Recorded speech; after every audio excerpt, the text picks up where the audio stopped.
আজকে আমরা করব একটি প্রাচীন বটগাছের আত্মকাহিনী প্রবন্ধ রচনা। তোমাদের মধ্যে থেকে একজন ফ্রেন্ড আমাকে কমেন্ট করে বলেছিল যাতে আমি একটি বটগাছের আত্মকাহিনী রচনা লিখিয়ে দিই। তো সেই জন্য আজকে আমার মনে হলো যে মাধ্যমিকের 2024 সালে যারা পরীক্ষা দেবে তাদের জন্য এটা একটা ইম্পর্টেন্ট প্রবন্ধ রচনা হতে চলেছে।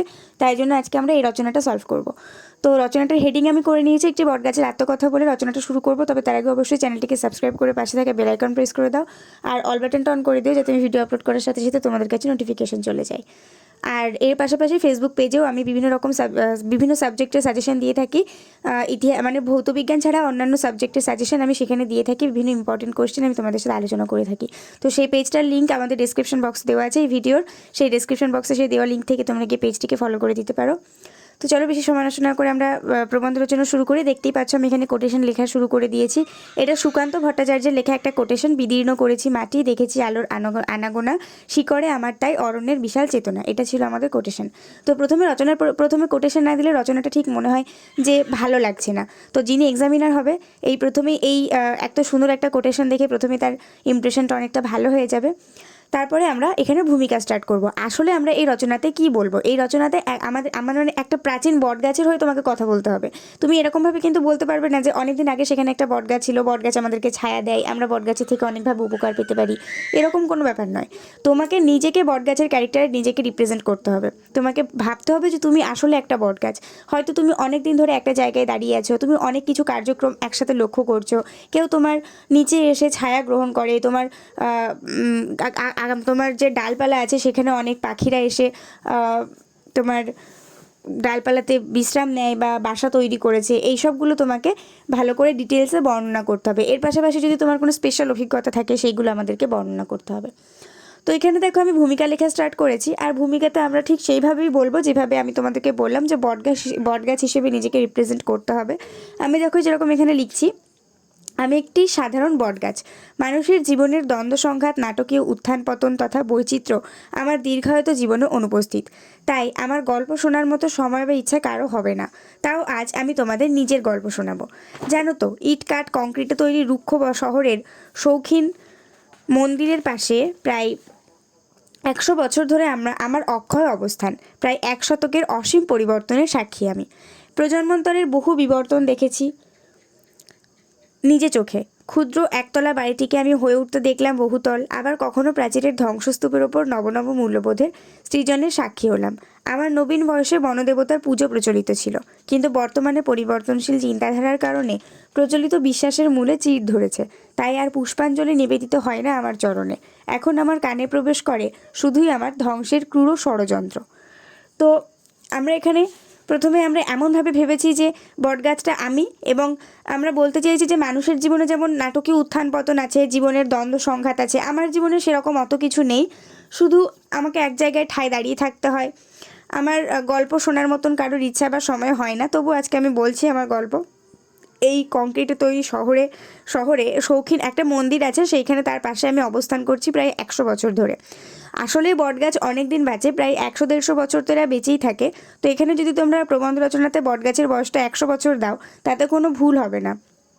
প্রাচীনকালে যে একটা বনদেবতার পুজো প্রচলিত ছিল, তখন আমরা বটগাছকে দেবতা বলে গণ্য করতাম, এবং তখন বটগাছের নিচে কিন্তু অনেকেই ত্রিশূল পুঁতে দিত এবং ওখানে পুজো পার্বণ চলতো। কিন্তু এখন বটগাছকে পুজো করার রেওয়াজটা অনেকটাই কমে গেছে। বটগাছ, অশ্বত্থ গাছ খুব মানে খুব ঘিঞ্জি গ্রাম এলাকা ছাড়া কিন্তু বটগাছ, অশ্বত্থ গাছকে এখন আর পুজো করা হয় না। তো এই সমস্ত ব্যাপারগুলো নিয়ে আমরা ভূমিকা সাজিয়েছি। আর এখন যে সেই সব হয় না, মানে এতগুলো দিন ধরে বটগাছটা দাঁড়িয়ে আছে, সেই সব জিনিসগুলো সে আলোচনা করতে চাইছে। আস্তে আস্তে আমরা বটগাছের শৈশবে কী ঘটেছিল, যৌবনে কী ঘটেছিল, পরসেবায় আত্মনিয়োগ করেছে কিভাবে, তারপরে লাস্ট আমরা মানুষ তার উপকারের কী রকম প্রতিদান দিয়েছে, তারপরে লাস্ট আমরা উপসংহার করব। মোটমাট আমরা রচনাটা 4 পৃষ্ঠার মতন করব। আমি তোমাদেরকে আগেও বলেছি যে রচনা বেঢপ বড় করার কোনো দরকার নেই। মোটামুটি 4 থেকে 4.5 পৃষ্ঠার মতন রচনা আমরা করব। তার থেকে বেশি যদি আমরা বড় করি তাহলে আমরা টাইমের মধ্যে লিখেও শেষ করতে আমরা পারবো না, আবার যিনি এক্সামিনার হবে তার পড়তেও বিরক্ত লাগবে। সেই জন্য আমরা 4 পৃষ্ঠার মতন রচনাটা লিখবো। 10 মার্কের জন্য ওটা এনাফ। নেক্সট পয়েন্ট আমাদের শুরু হচ্ছে, দেখো, শৈশবের স্মৃতিচারণা। আসলে বটগাছ শৈশব থেকে তো বড় হয়েছে, এক ধাক্কায় তো আর বড় হয়নি। শৈশব থেকে কি কি ফেস করেছে সেগুলো আমরা এখানে আলোচনা করব। কি কি মনে আছে ওর, এইগুলো আমরা ফেস করব। তো এখানে আমি দেখো লিখতে শুরু করেছি যে যুগান্তরের সাক্ষী আমি, তাই জীবনের এক সুদীর্ঘ পথ অতিক্রম করার পর শৈশবের স্মৃতি ম্লান হয়ে পড়ে, তবে সম্পূর্ণ বিস্তৃত হয়নি। টুকরো টুকরো ছবি আজও মনে আছে। কে কবে মৃত্তিকার সঙ্গে আমার অচ্ছেদ্য বন্ধনের সূত্রপাত ঘটিয়েছিল তা স্বাভাবিকভাবে আমার মনে না থাকলেও কতগুলো ছোট ছোট ছেলের আমার প্রতি অসীম মমত্বের কথা আমার ঠিকই মনে আছে। দেখবে বেশ কিছু ছোট ছোট ছেলে থাকে যারা প্রায় বট অশ্বত্থ গাছের নিচে খেলা করে এবং খেলার ছলে তারা বট গাছকে জল দেয়, সেখানে বিভিন্ন রকম চারা গাছ রোপণ করার চেষ্টা করে। মানে এরকম ছোট ছেলেরা হয় যে একটা বট বা অশ্বত্থ গাছের তলায় নিজস্ব একটা ঘর তৈরি করে, সেখানে জল নিয়ে খেলা করছে। তো সেই জলটা কিন্তু আসলে বট গাছের শিকড়েই যায়, তারা জানতেও পারে না যে তারা তাদের অজান্তেই বট গাছের কতটা উপকার করে দিচ্ছে। তো সেই জন্য আমি এখানে উল্লেখ করেছি যে কতগুলো ছোট ছোট ছেলের কথা আমার মনে আছে।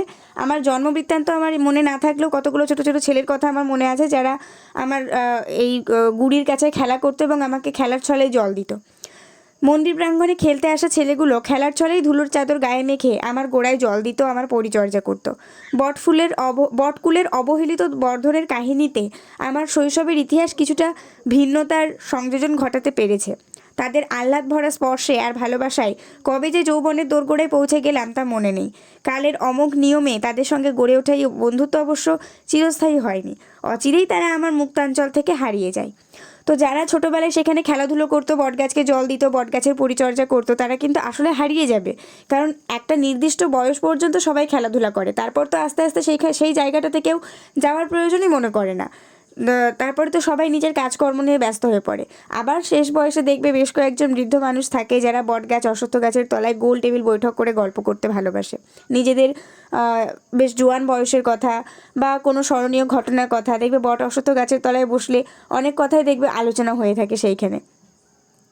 তো এখানে আমরা শৈশবের স্মৃতিচারণা পয়েন্টে সেই পয়েন্টগুলোই আমরা আলোচনা করে নিয়েছি, যে সব কিছু মনে না থাকলেও বেশ কিছু ছোটো ছোটো ছেলের কথা আমার মনে আছে। তো রচনার লেখার নিয়মটা আমি তোমাদেরকে অনেকদিন আগেই বলে দিয়েছি।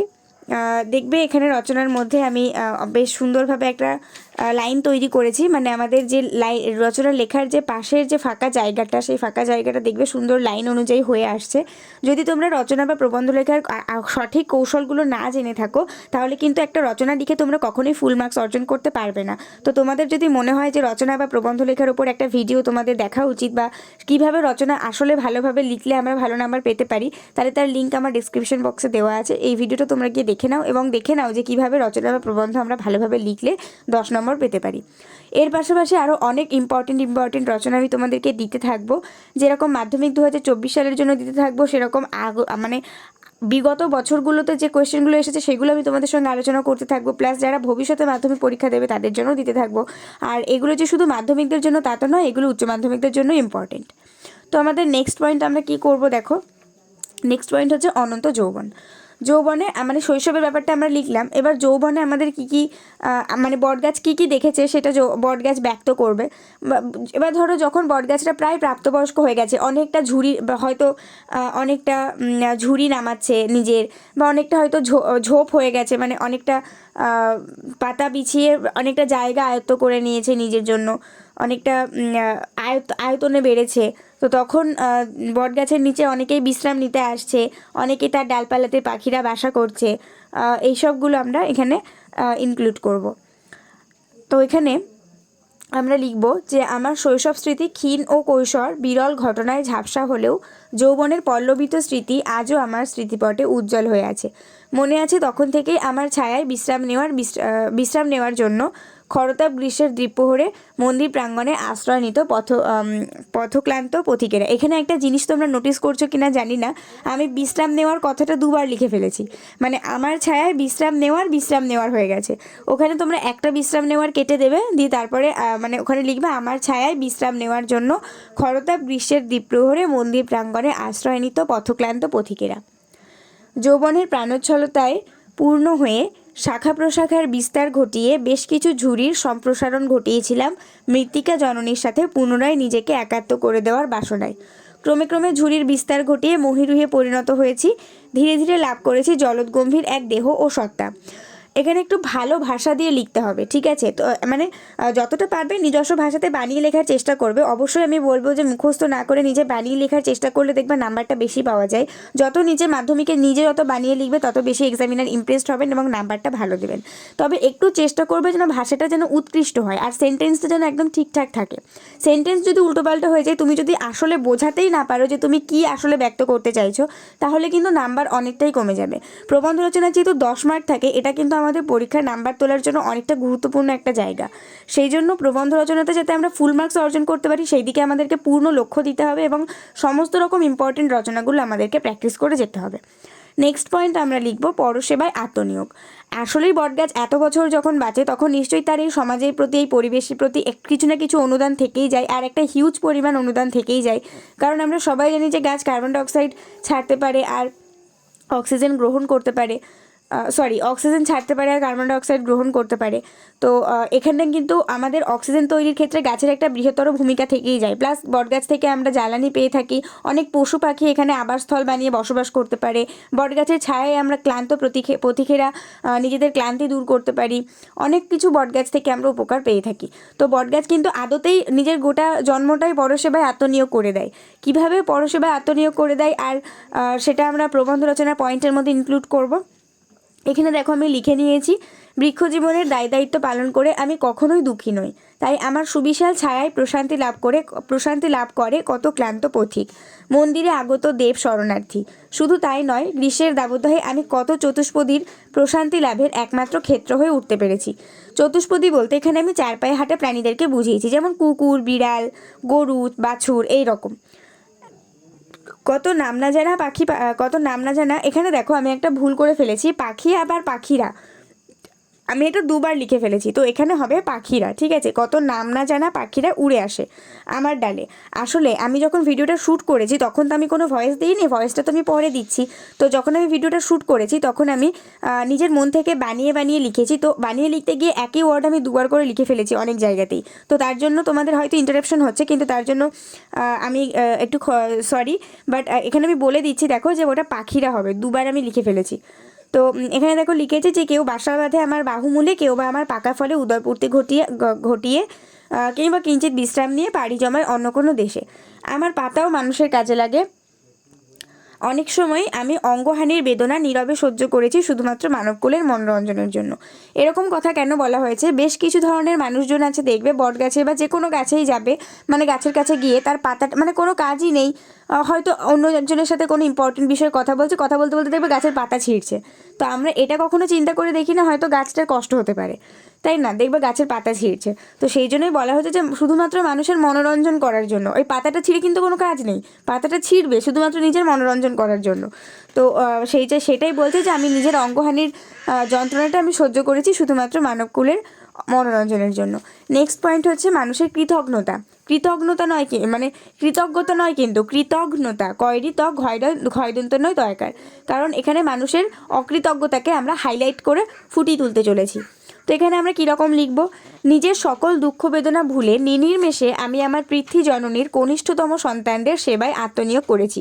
তো এখানে পৃথ্বী জননীর কনিষ্ঠতম সন্তান বলতে কাদের বোঝানো হয়েছে? এখানে মানুষকুলকে বোঝানো হয়েছে। কারণ মানুষ হচ্ছে পৃথিবীর সবথেকে কনিষ্ঠতম সন্তান, সব থেকে ছোট। কারণ মানুষ কিন্তু পৃথিবীতে সব থেকে পরে এসেছে, সবার আগে কিন্তু যারা এসেছে তারা হচ্ছে বৃহত্তর, আর মানুষের সৃষ্টি সর্বশেষে হয়েছে। সেই জন্য পৃথ্বী জননীর কনিষ্ঠতম সন্তান হচ্ছে মানুষ, আর তাদের সেবাতেই বটগাছ নিজেকে আত্মনিয়োগ করে দিয়েছে। কিন্তু বটগাছ যে মানুষদের জন্য এত কিছু করে, মানুষ কিন্তু বটগাছের প্রতি নিজের সঠিক কৃতজ্ঞতা জ্ঞাপন করতে পারে না। মানুষ কিন্তু বেশিরভাগ সময় অকৃতজ্ঞের মতন ব্যবহার করে গাছেদের প্রতি। গাছ আমাদের এত উপকার করে, কিন্তু মানুষ সেই নিজেরই বহুতল তৈরির প্রয়োজনে, কলকারখানা তৈরির প্রয়োজনে, কাগজ তৈরির প্রয়োজনে গাছগুলোকে কেটে সাফ করে দিচ্ছে। আর তার ফলে পৃথিবীতে বিশ্ব উষ্ণায়ন বেড়ে যাচ্ছে, কত সমস্যা হচ্ছে, পরিবেশ দূষণ হচ্ছে, তাই না? বায়ু দূষণ বেড়ে যাচ্ছে।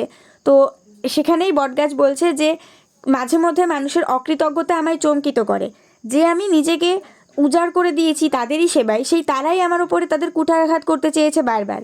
অকারণে আমার ডালপালাকে নির্দ্বিধায় কেটে ফেলে আমাকে শ্রীহীন করে তুলেছে। যদি একটা মানুষের হাত পা কেটে দেওয়া হয় তাহলে কি তাকে দেখতে ভালো লাগবে? লাগবে না। সেরকম বটগাছের ডালপালাগুলোকেও অকারণে যদি কেটে ফেলা হয় তাহলে তাকে দেখতে ভালো তো লাগছেই না, প্লাস বটগাছের একটা অঙ্গহানি হচ্ছে, তো বটগাছের তো খারাপ লাগছে, বটগাছের কষ্ট হচ্ছে, সেটাই বোঝাতে চেয়েছে। তারপরে প্যারা চেঞ্জ করে আমি লিখেছি, আমি হয়তো মানুষের মতো কথা বলতে পারি না, চলাফেরা করতে পারি না, কিন্তু আমারও ব্যথা করে, যন্ত্রণা অনুভব আমিও করি। আমি আহত হই, আমার অন্তর রক্তাক্ত হয়, কিন্তু তা সত্ত্বেও বৃক্ষ জীবনের ভবিতব্য রূপে এই কৃতজ্ঞতাকে স্বীকার করে নিই আমি। তো এটা ছিল আমাদের মানুষের অকৃতজ্ঞতার যে হাইলাইটেড পয়েন্টটা আমরা রেখেছিলাম সেইটা। লাস্ট পয়েন্ট আমরা চলে আসবো উপসংহারে। উপসংহারে আমরা একটু অনুরোধ করব যাতে গাছ লাগানো হয়, গাছকে যেন কেটে ফেলা না হয়, অরণ্য সম্পদ যেন বিনষ্ট হতে না দেওয়া হয়। এই পয়েন্টগুলোকে আমরা এখানে ভালোভাবে একটু রিকোয়েস্টের ভঙ্গিতে বলবো, যাতে উপসংহারটা আমাদের শুনতে ভালো লাগে। ঠিক আছে? তো এখানে আমরা লিখবো, দেখো, বর্তমান যুগের আধুনিক শিক্ষায় শিক্ষিত মানুষের কোনো উপদেশ প্রদানের সামর্থ্য বা ধৃষ্টতা আমার নেই। তবু একথা আমি বলতেই পারি যে অকারণে অরণ্য সম্পদ ধ্বংসের কোনো মানেই হয় না। এতে অযথাই প্রকৃতির ভারসাম্য নষ্ট হয়। এর পরিণতি তো সেই ধ্বংসকারীদেরকেই ভোগ করতে হবে। আমরা যখন গাছটা কেটে ফেলি তখন আমাদের কিছুই মনে হয় না, তারপরে যখন গরমকালে গরমটা বেড়ে যায় তখন আমাদের মনে হয় যে প্রচুর গ্রীষ্মকালে গরম পড়ছে, খরা নামছে, বৃষ্টি হচ্ছে না। আসলে তো দায়ী তার জন্য আমরাই। গাছ তো কেটে ফেলছি কিন্তু তার বদলে তো গাছ রোপণ করছি না, আর তার জন্য গাছের যে জায়গাটা সেটা তো হিউজ পরিমাণে ফাঁকা হয়ে যাচ্ছে। আর সেই যে জায়গাটা কার্বন ডাইঅক্সাইড নিয়ে অক্সিজেন তৈরি করার জায়গাটা, বা গাছ যে বৃষ্টি হওয়ার পিছনে যে গাছের একটা বিশাল ভূমিকা রয়েছে সেটা আমরা কেউ স্বীকারই করতে চাই না। গাছ কেটে তো ফেলছি, তারপরে ভবিষ্যতে যে কি অপেক্ষা করছে আমাদের জন্য সেটা তো আমরা বুঝতেই পারছি না। বিশ্ব উষ্ণায়ন তো বেড়েই চলেছে, এত পরিমাণে সেন্টিগ্রেডে তাপমাত্রা বাড়ছে যে ভবিষ্যতে পৃথিবী হয়তো আগুন ধরে যাবে কোনো দিন। তো সেইটাই আমরা বলছি যে আমরাই যে ধ্বংস করছি, আমাদের মতন ধ্বংসকারীদেরকেই গাছ কাটার ফলটা ভোগ করে যেতে হবে। কবিদের লেখনীতে অরণ্যের পুনর্বাসনের ধ্বনি কেন বারবার বাণীরূপ লাভ করে তা বোঝানোর প্রয়োজন সম্ভবত আমার নেই। তবে আমার একটাই অনুরোধ, বৃক্ষ নিধন বন্ধ করে সকলকে গাছ লাগাতে উদ্বুদ্ধ করলে তবেই মানবজাতি অচল অসার হয়ে পড়া থেকে মুক্তি পাবে। নইলে আমরাও হয়তো অচিরেই হারিয়ে যাব পৃথিবীর বুক থেকে। এভাবেই যদি আমরা গাছ কাটতে থাকি তাহলে গাছ জিনিসটাই বিলুপ্ত হয়ে যাবে আমাদের পৃথিবী থেকে। তখন মানুষরা আমরা থেকে কি করব? সবাই তো মারা যাবো অক্সিজেনের অভাবে, তাই না? বৃষ্টি না হয়ে আমরা জল না খেতে পেয়েই মরে যাবো, পুকুর নদী নালা সব শুকিয়ে যাবে। তো এই ছিল আমাদের একটি প্রাচীন বটগাছের আত্মকথা প্রবন্ধ রচনা। আশা করছি রচনাটা তোমাদের ভালো লেগেছে। সবাই একটু করে লাইক করে দিয়ে বন্ধুদের সঙ্গে অনেক অনেক শেয়ার করে দিও। নেক্সট ভিডিওতে দেখা হবে।